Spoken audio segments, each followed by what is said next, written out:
Assalamualaikum warahmatullahi wabarakatuh. Perkenalkan nama saya Siti Nurjana dengan NRPC 12033 dari kelas manajemen 5A.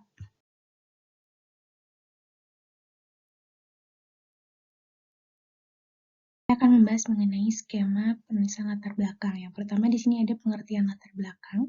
Latar belakang adalah halaman yang ditulis oleh penyusun, baik penyusun buku atau laporan karya ilmiah, yang secara garis besar memberikan pemahaman kepada pembaca terkait tujuan dan keinginan penulis. Penulisan latar belakang yang baik ditulis sejelas mungkin dan sesuai dengan fakta. Nah, dalam perspektif lain, latar belakang masalah adalah sebagai dasar utama bagi penulisan memberikan pemahaman kepada pembaca. Latar belakang ditulis sebagai upaya memberikan garis besar apa yang akan dibahas di dalam inti karya tersebut. Ya, selanjutnya di sini ada cara membuat dan poin penting dalam latar belakang. Yang pertama, kondisi ideal tentang bagaimana seharusnya suatu kejadian berjalan bisa ditulis dalam bentuk visi dan misi yang hendak dicapai. Yang kedua, kondisi faktual tentang keadaan yang benar-benar terjadi saat ini bisa berupa masalah sehingga menjadi dasar dibuatnya suatu penelitian atau kegiatan. Nah, hal ini bisa memberikan data atau fakta terkait supaya lebih kredibel. Yang ketiga, membahas penelitian yang sudah pernah dilakukan oleh peneliti baik dari negara atau tempat lain tentang topik yang terkait. Yang keempat, jika karya ilmiah punya kelemahan, dalam latar belakanglah harus menjelaskan kelemahan tersebut. Yang kelima, ada tujuan penelitian, di mana harus membahas permasalahan karya ilmiah lebih detail dan dalam.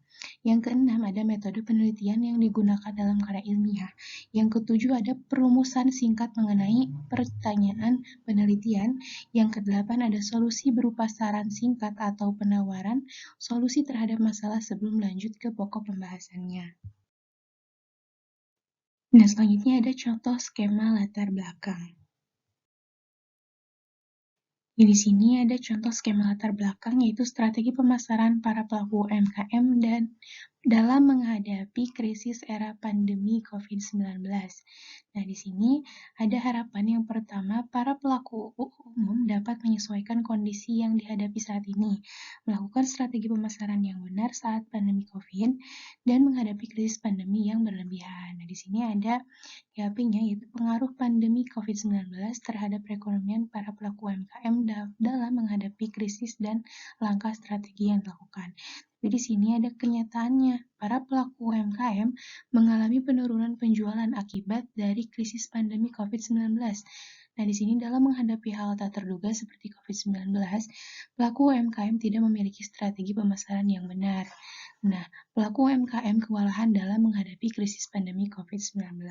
Maka dari itu diperlukan analisis strategi pemasaran para pelaku UMKM dalam menghadapi krisis di era pandemi COVID-19.